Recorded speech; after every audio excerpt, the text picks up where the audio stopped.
I wanted to make another lifter video.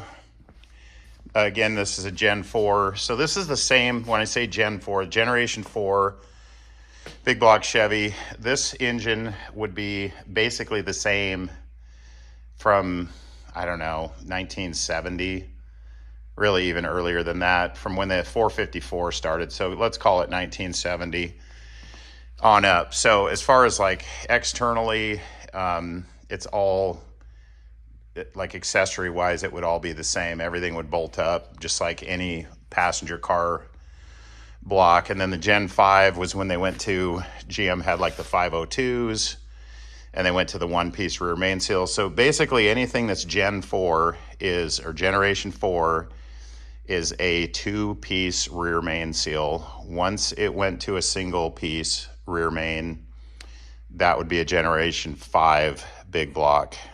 Okay, so you need to listen to this. This is what I check for these lifters. There's absolutely no sound.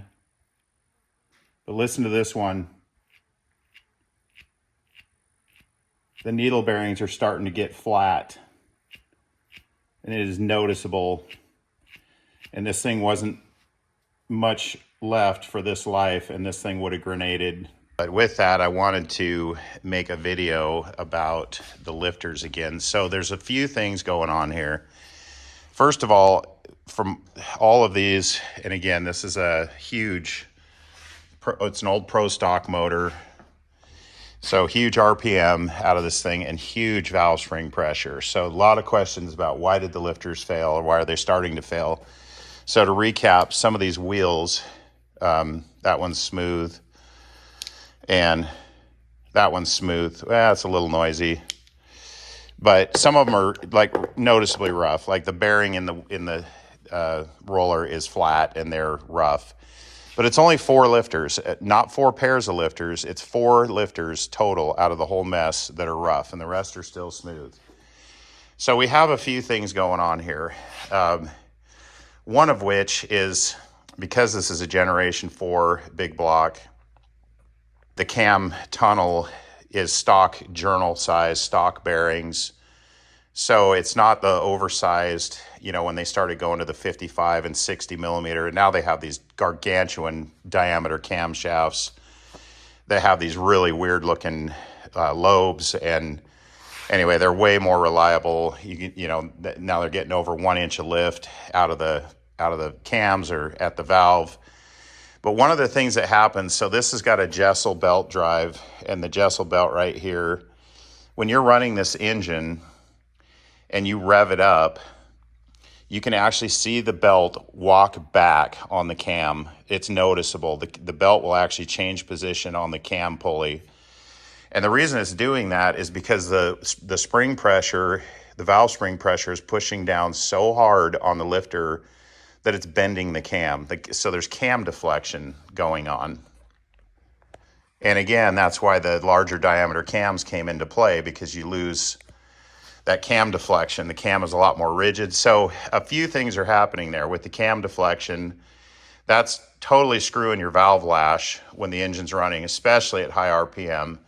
And we're talking like 400 plus pounds on the seat for spring pressure and over 1,200 pounds open. So there's a lot of force on the cam. So you got cam deflection going on, which that's going to screw your valve lash. And so, you know, who knows what the lifter is doing, what the lash really is at RPM, but it's getting beat on pretty hard is my point.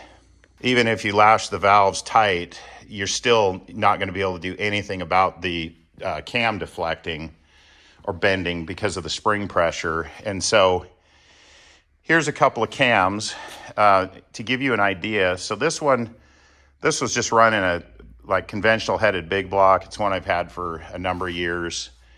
And the spring pressures aren't near what they are, you know, for this type of cylinder head and the high RPM that thing runs. This cam right here was in this engine for 1 race.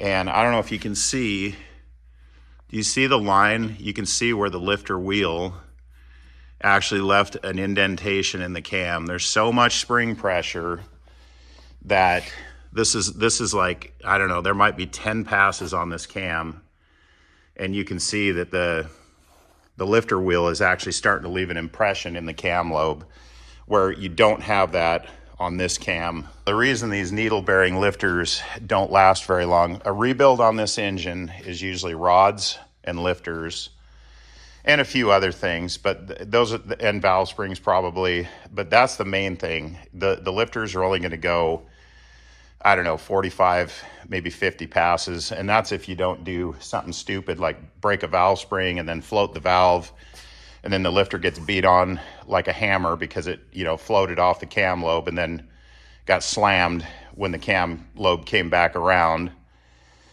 And so these are Chet Herbert, in case anyone, to answer a bunch of questions, whose are they? I used to live near there, and I had Donnie that worked for Herbert Cams on speed dial.